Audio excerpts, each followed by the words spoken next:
Chapter 1. Force. Syllabus. A.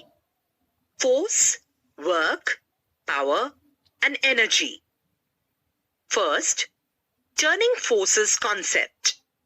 Moment of a force, forces in equilibrium, center of gravity, discussions using simple examples and simple direct problems. Scope of syllabus. Elementary introduction of translational and rotational motions. Moment, that is turning effect of a force, also called torque, and its CGS and SI units. Common examples: door, steering wheel, bicycle pedal, etc. Clockwise and anti-clockwise moments. Conditions for a body to be in equilibrium, translational and rotational. Principle of moments and its verification using a meter rule suspended by two spring balances with slotted weights hanging from it. Simple numerical problems. Center of gravity, qualitative only, with examples of some regular bodies and irregular lamina. Second, uniform circular motion. Scope of syllabus. As an example of constant speed, though acceleration, force is present. Difference between centrifugal and centripetal force. In class 9th, we have read that a force, when applied on a rigid body, can cause only the motion in it, while when applied on a non-rigid body, can cause both the change in its size or shape and the motion in it. In mathematical form, force applied on a body is defined as the rate of change in its linear momentum. That is, F is equal to dP upon dt, which is equal to d of mv upon dt, or F bar is equal to ma bar. If mass m is constant, the force is a vector quantity and its SI unit is Newton, its symbol is N, or kilogram force, symbol is kgf, where 1 kgf is equal to gn, where g is the acceleration due to gravity, which is 9.8 meters per second. A. Moment of a force and equilibrium. Translational and rotational motions. A rigid body, when acted upon by a force, can have two kinds of motion. 1. Linear or translational motion, and 2. Rotational motion. 1. Linear or translational motion. When a force acts on a stationary rigid body, which is free to move, the body starts moving in a straight path in the direction of force. This is called the linear or translational motion. For example, in figure, on pushing a ball lying on a floor, it begins to move. 2. Rotational motion. If the body is pivoted at a point and the force is applied on the body at a suitable point, it rotates the body about the axis passing through the pivoted point. This is the turning effect of the force, and the motion of body is called the rotational motion. For example, if a wheel is pivoted at its center and a force is applied tangentially on its rim, as shown in figure, the wheel rotates about its center. Similarly, when a force is applied normally on the handle of a door, the door begins to rotate about an axis passing through the hinges on which the door rests. Moment, that is, turning effect of a force or torque. Consider a body which is pivoted at a point O. If a force F is applied horizontally on the body with its line of action in the direction AP as shown in figure, the force is unable to produce linear motion of the body in its direction because the body is not free to move. But this force turns or rotates the body about the vertical axis passing through the point O in the direction shown by the arrow in figure. That is, the force rotates the body anti-clockwise. Factors affecting the turning of a body. On a body, the turning effect of a force depends on the following two factors. 1.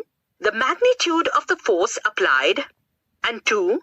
The perpendicular distance of line of action of the force from the axis of rotation or pivoted point. Indeed, the turning effect of the body depends on the product of both the above stated factors. This product is called the moment of force or torque.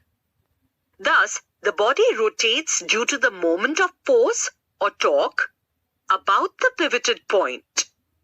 In other words, the turning effect of the body about an axis is due to the moment of force or torque applied on the body. Measurement of moment of force or torque. The moment of a force or torque is equal to the product of the magnitude of the force and the perpendicular distance of the line of action of force from the axis of rotation. In figure, the line of action of force F is shown by the dotted line AP, and the perpendicular drawn from the pivoted point O on the line of action of force is OP. Therefore, moment of force about the axis passing through the point O is equal to force into perpendicular distance of force from the point O, which equals F into OP. Note, for producing maximum turning effect on a body by a given force, the force is applied on the body at a point for which the perpendicular distance of line of action of the force from the axis of rotation is maximum, so that the given force may provide the maximum torque to turn the body. Units of moment of force. Unit of moment of force is equal to unit of force into unit of distance. The SI unit of force is Newton, yes, and that of distance is meter. So the SI unit of moment of force is Newton into meter. This is abbreviated as Newton meter, Nm. The CGS unit of moment of force is dyne into centimeter. But if force is measured in gravitational unit, then the unit of moment of force in SI system is kgf into m, and in CGS system, the unit is gf into cm. These units are related as follows. 1 Newton meter is equal to 10 raised to 5 dyne into 10 raised to 2 centimeter, which equals 10 raised to 7 dyne centimeter. 1 kgf into meter is equal to 9.8 Newton meter, and 1 gf into centimeter is equal to 980 dyne centimeter. Clockwise and anti-clockwise moments. Conventionally, if the effect on the body is to turn it anti-clockwise, moment of force is called the anti-clockwise moment, and it is taken positive. While if the effect on the body is to turn it clockwise, the moment of force is called the clockwise moment, and it is taken negative. Remember this. The moment of force is a vector quantity. The direction of anti-clockwise moment is along the axis of rotation outwards, while of clockwise moment is along the axis of rotation inwards. On applying a force on a pivoted body, its direction of rotation depends on A, the point of application of the force, and B, the direction of force. Thus, the direction of rotation of a body can be changed by two ways. One, by changing the point of application of force. Figure shows the anti-clockwise and clockwise moments produced in a disc pivoted at its center by changing the point of application of the force F from point A to point B. 2. By changing the direction of force. Figure shows the anti-clockwise and clockwise moments produced on a pivoted axle by changing the direction of force F at the free end of the axle. Common examples of moment of force. 1. To open or shut a door, we apply a force, push or pull, F, normal to the door, at its handle P, which is provided at the maximum distance from the hinges as shown in figure.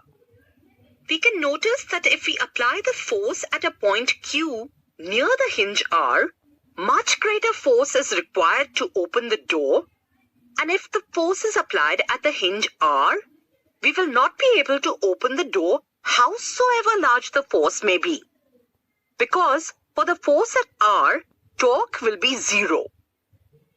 Thus, the handle P is provided near the free end of the door so that a smaller force at a larger perpendicular distance from the hinges produces the moment of force required to open or shut the door. Did you understand that?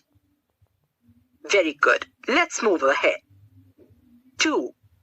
The upper circular stone of a hand flour grinder is provided with a handle near its rim, that is, at the maximum distance from the center, so that it can easily be rotated about the iron pivot at its center by applying a small force at the handle. Common examples of moment of force. 3. For turning a steering wheel, a force is applied tangentially on the rim of the wheel. The sense of rotation of wheel is changed by changing the point of application of force without changing the direction of force.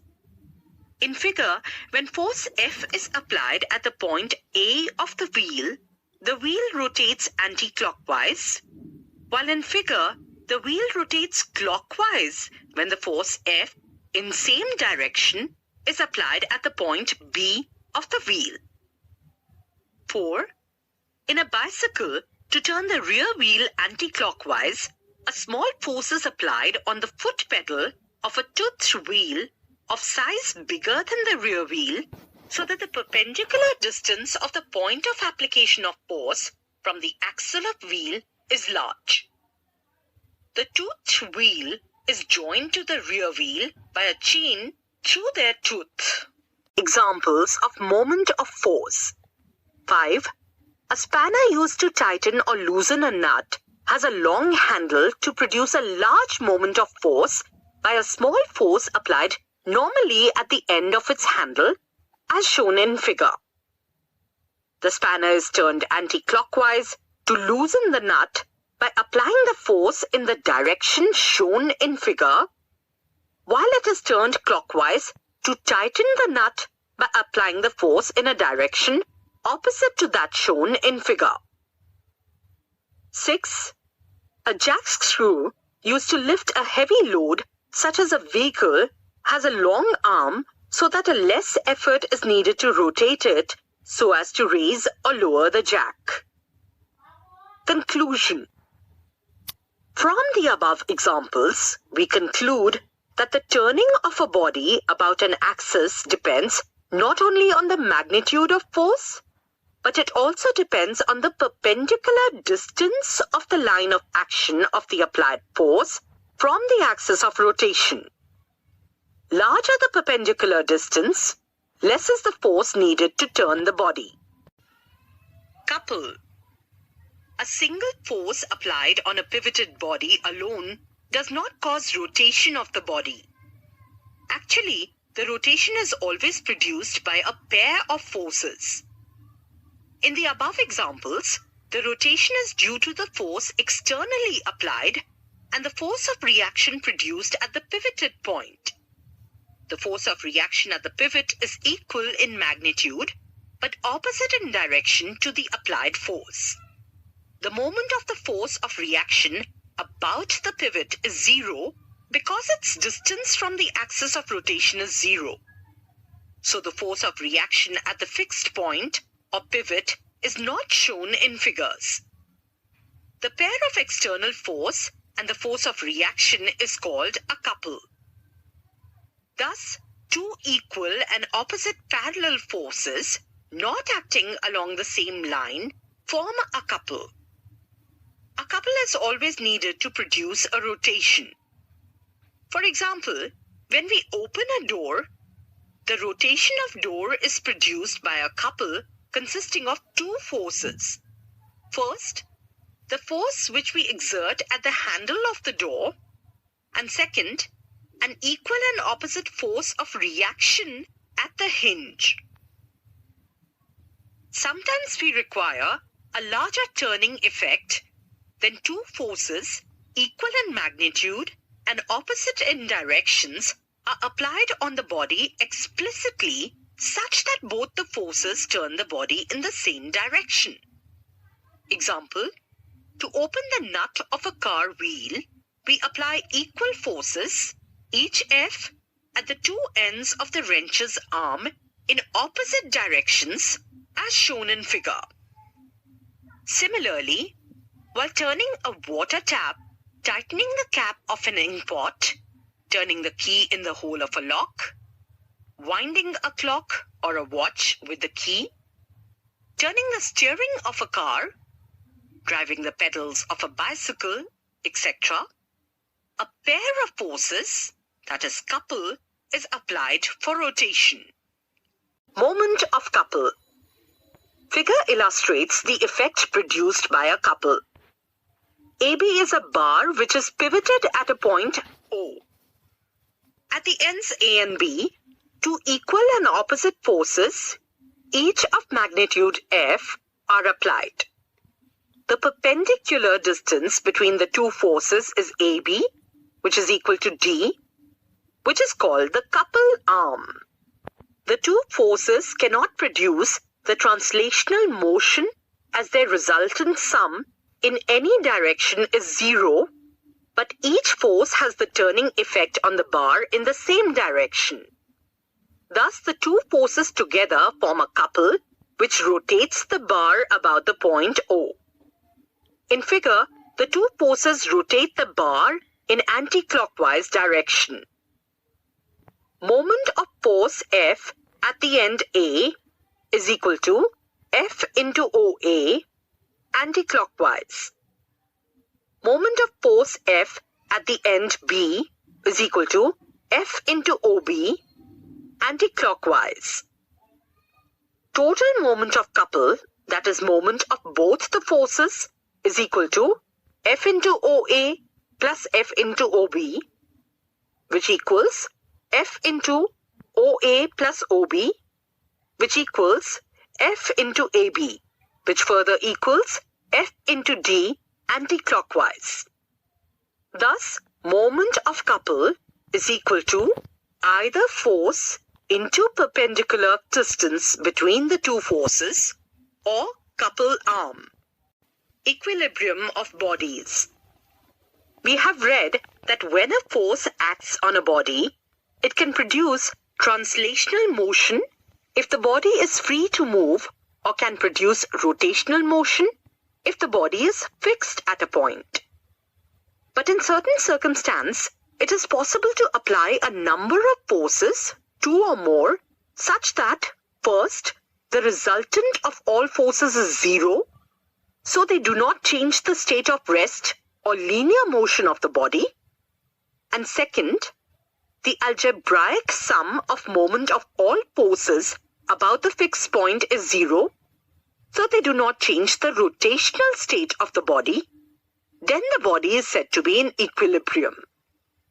Thus, when a number of forces acting on a body produce no change in its state of rest or of linear or rotational motion, the body is said to be in equilibrium. Kinds of equilibrium. The equilibrium is of two kinds. 1. Static equilibrium, and 2. Dynamic equilibrium. 1. Static equilibrium. When a body remains in the state of rest under the influence of several forces, the body is in static equilibrium. Examples. First, in figure, if a body lying on the tabletop is pulled by a force F to its left and by an equal force F to its right along the same line, the body does not move. What is the reason for it? The reason is that the applied forces are equal and opposite along the same line, so they balance each other. That is, there is no net horizontal force on the body. Hence, the body remains at rest, that is, in static equilibrium.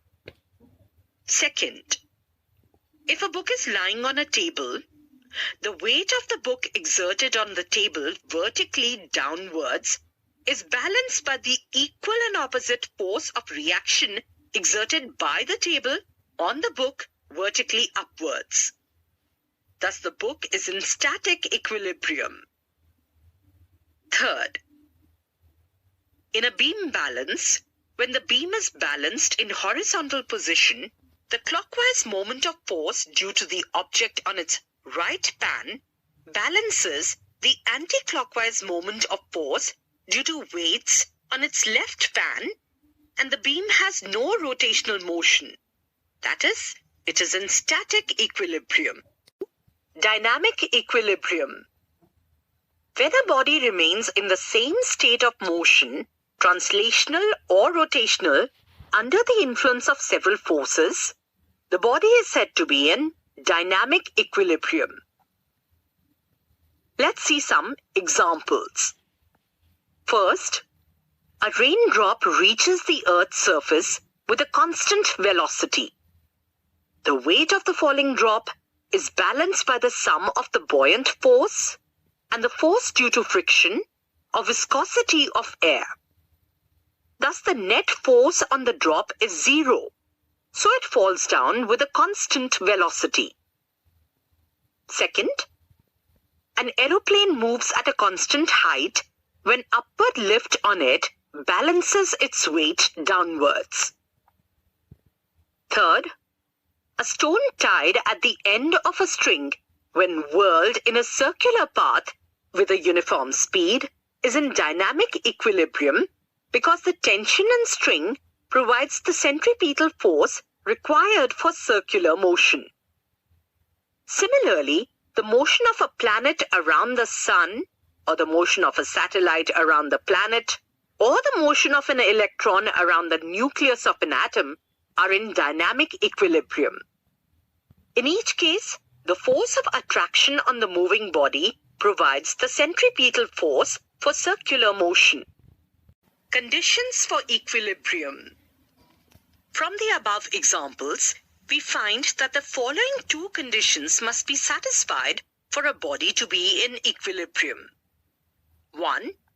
The resultant of all the forces acting on the body should be zero. 2. The algebraic sum of moments of all the forces acting on the body about the point of rotation should be zero. That is, the sum of the anti-clockwise moments about the axis of rotation must be equal to the sum of the clockwise moments about the same axis.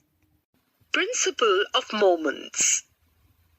When several forces act on a pivoted body, they tend to rotate it about an axis passing through the pivot.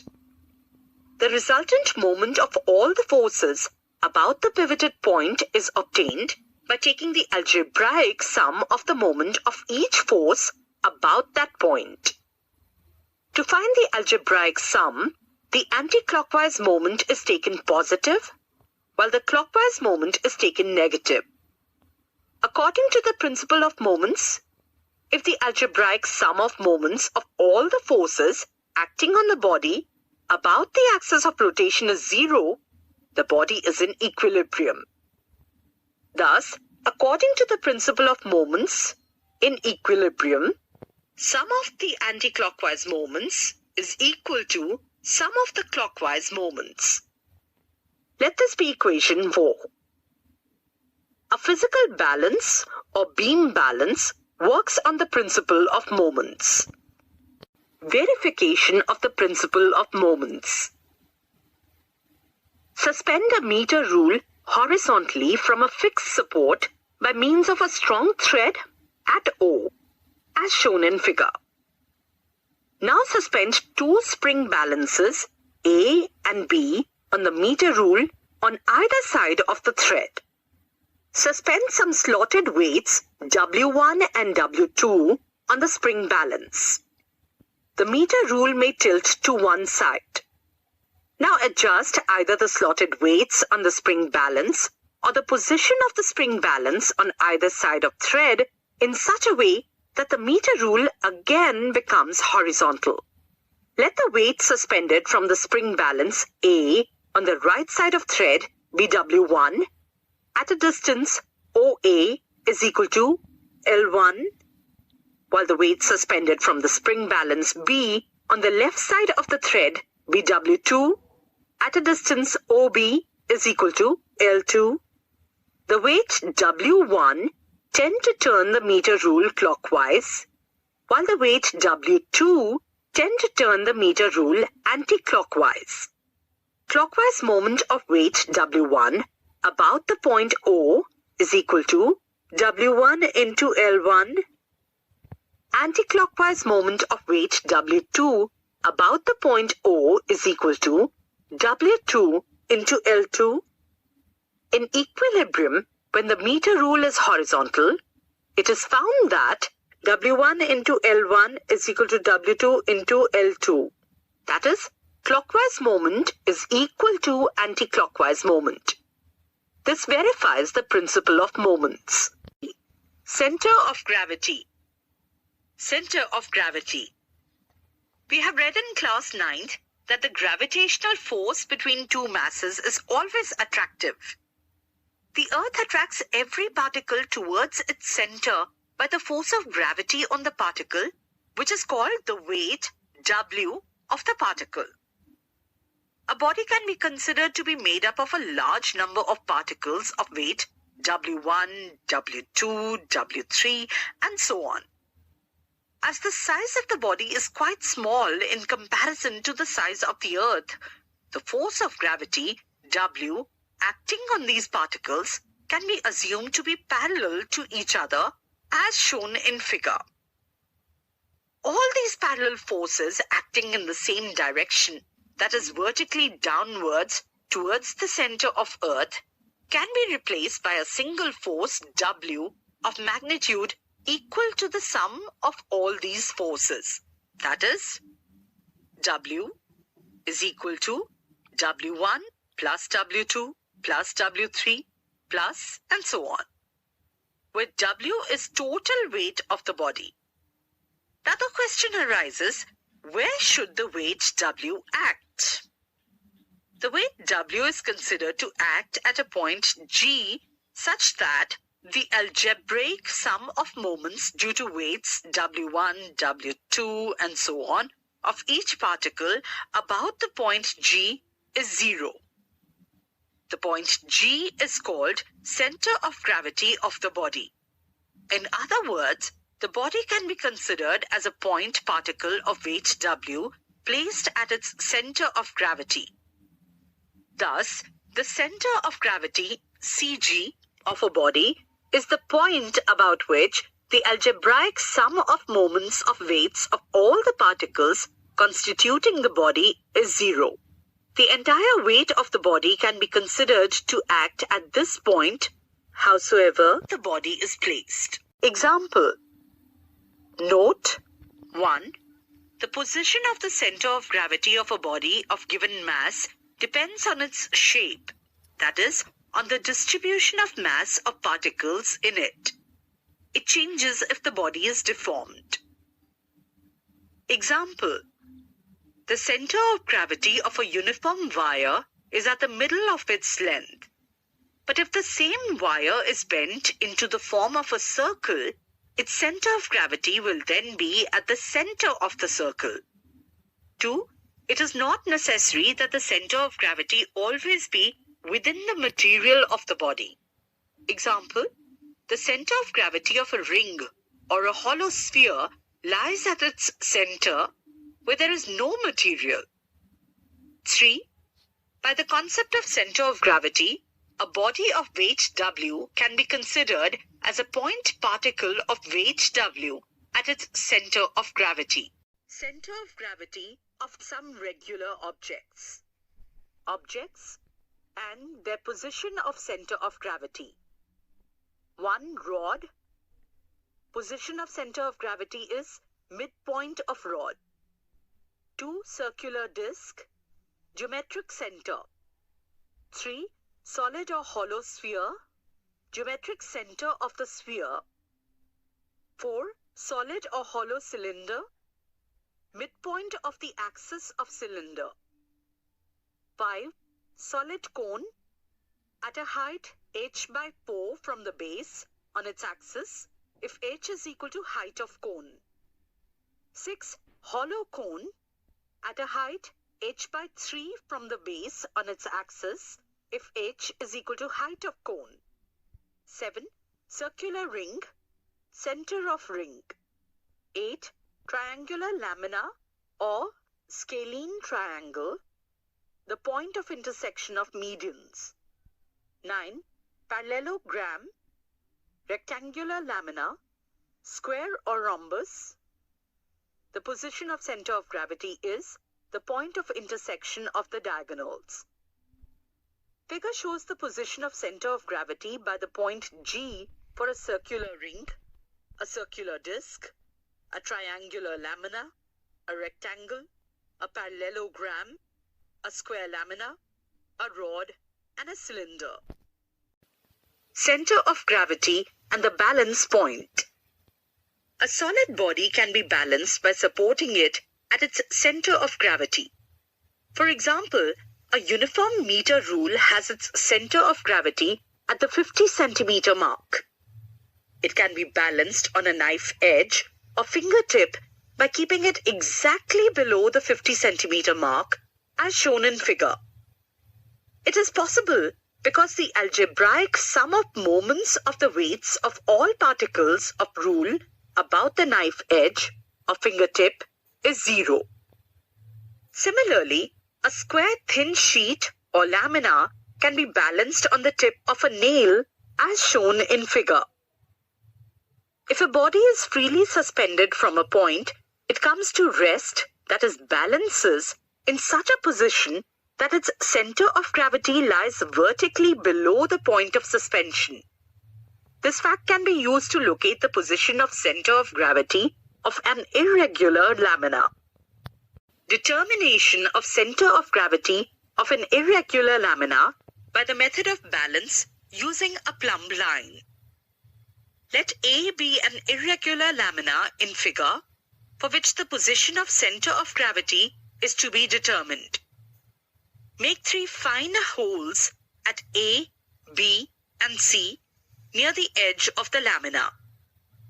Now suspend the given lamina along with a plumb line from the hole A using a pin or a nail clamped horizontally on a retort stand. Check that the lamina is free to oscillate on the nail about the point of suspension. When lamina has come to rest, draw a straight line AD along the plumb line.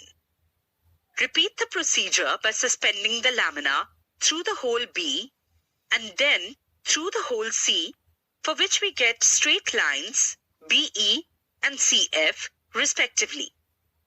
It is noticed that the lines AD, BE and CF intersect each other at a common point G, which is the position of center of gravity of the lamina. Note, For the stable equilibrium of a body, its center of gravity must be as low as possible. It must be above the base and near the geometric center of the body. C. Uniform circular motion. Uniform circular motion. When a particle moves with a constant speed in a circular path, its motion is said to be the uniform circular motion. In such a motion, the particle travels equal distance along the circular path in equal intervals of time, so the speed of particle is uniform, but the direction of motion of the particle changes at each point of circular path. The continuous change in the direction of motion implies that the velocity of the particle is non-uniform or variable, that is, the motion is accelerated. Direction of velocity at any instant in circular path. Figure shows a particle moving in a circular path in a horizontal plane with uniform speed v in the anti-clockwise direction. The particle travels each quarter of circle AB, BC, CD and DA in same interval of time. Small t is equal to capital T upon 4, where capital T is the time taken by the particle in one round of the circular path. Thus, the speed of particle is constant or uniform, but the direction of motion of the particle is different at different points of the circular path. At any point, the direction of motion is along the tangent drawn at that point of the circular path. At the point A, the direction of motion of the particle is towards north. After completing quarter of circle, at the point B, the direction of motion of particle is towards west.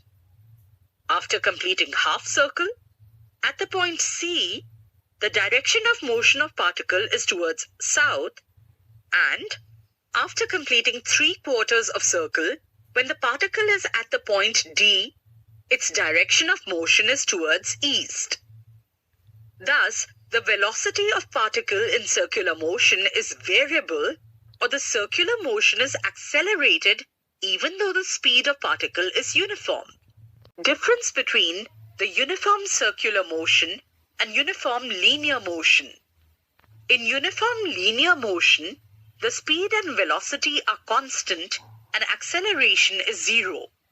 That is, the uniform linear motion is an unaccelerated motion, while in a uniform circular motion, the velocity is variable, although the speed is uniform, so it is an accelerated motion. Centripetal and centrifugal force.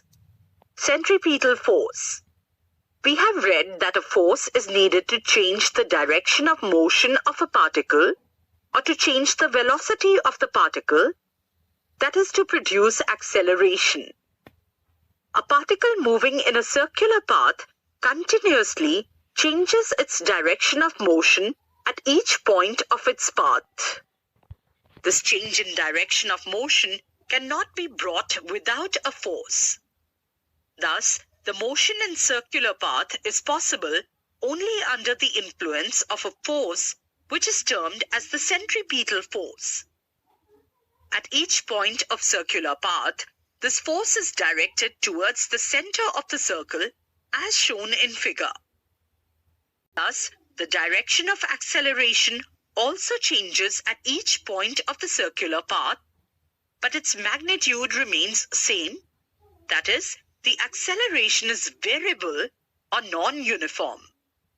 Hence, for a body moving in a circular path, a force is needed which acts as the centripetal force. Thus, centripetal force is the force acting on a body moving in a circular path in a direction towards the center of circular path. Examples. 1. In an atom, an electron moves around the nucleus in a circular path for which the centripetal force is obtained from the electrostatic force of attraction on the negatively charged electron by the positively charged nucleus. 2. A planet moves around the sun in a circular path for which the gravitational force of attraction on the planet by the sun provides the necessary centripetal force. 3. The moon moves around the earth in a circular path for which the gravitational force of attraction on the moon by the earth provides the centripetal force. 4. When a stone tied at the end of a string is whirled in a circular path holding its other end in the hand, the tension on the string provides the centripetal force. If this force, that is tension, is not present, the stone will not turn to move in the circular path. In all the above examples, the body moves in a circular path with a uniform speed under the influence of a centripetal force, and it is in dynamic equilibrium. Centrifugal force.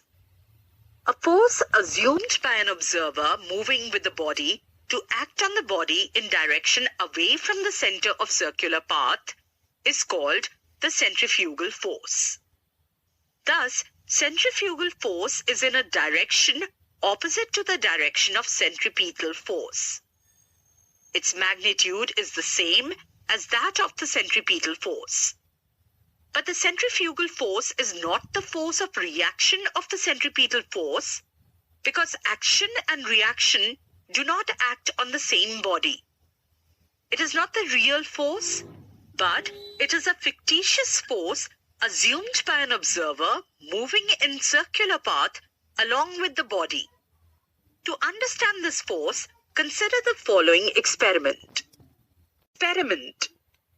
Figure shows a ball tied at one end of a string, the other end of which is tied at the center of a merry-go-round.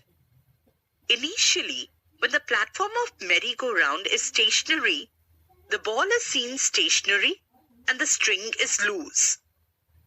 As the platform starts rotating, the string becomes tight due to tension T in it. The motion of ball is observed by two persons. First, standing outside the merry-go-round on the ground at M, and second, standing on the platform of merry-go-round at A.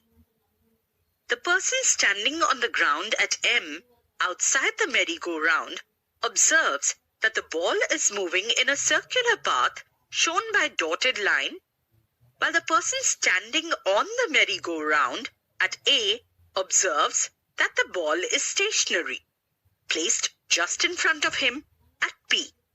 As the merry-go-round rotates, the position of person on the platform changes from A to A dash, A double dash, A triple dash, and so on, and the ball reaches at the position P dash, P double dash, P triple dash, and so on, respectively, as if it remains at rest always just in front of him. The different observations of the same motion by the two persons at M and A are explained as follows. Explanation. For the person at M, the ball moves in a circular path because the tension T in the string provides the centripetal force needed for the circular motion. The person at A observes the ball stationary. He considers the following two forces to act on the ball in order to understand his observation. First, the tension T of the string towards the center of merry-go-round, and second, the centrifugal force away from the center. The above two forces are equal and opposite, therefore the net force on the ball is zero. Hence it always remains stationary in front of him. Thus, a person on the rotating platform can explain his observation only by considering the centrifugal force. Case. If the string breaks when the ball is in position P, as shown in figure, the force of tension T in string ceases to act. Now the person at M, standing on the ground, will observe that the ball is moving in a straight line along the path PT, tangent drawn at the point P on the circular path, while the person at A, standing on the merry-go-round, will observe the ball at positions P dash, P double dash, P triple dash, when he will be at positions A dash, A double dash, A triple dash, etc., respectively. That is, he will observe that the ball always remains in front of him, moving radially away from him, as if a centrifugal force acts on the ball away from the center. Thus, the person in rotating frame, merry-go-round, has to assume the presence of the centrifugal force. Conclusion. The centrifugal force is not a real force. It is a fictitious force. The only force involved here is the force of tension in the string acting towards the center, that is, the centripetal force. A force which really does not exist but is considered to describe or understand a certain motion is called a fictitious force or virtual force.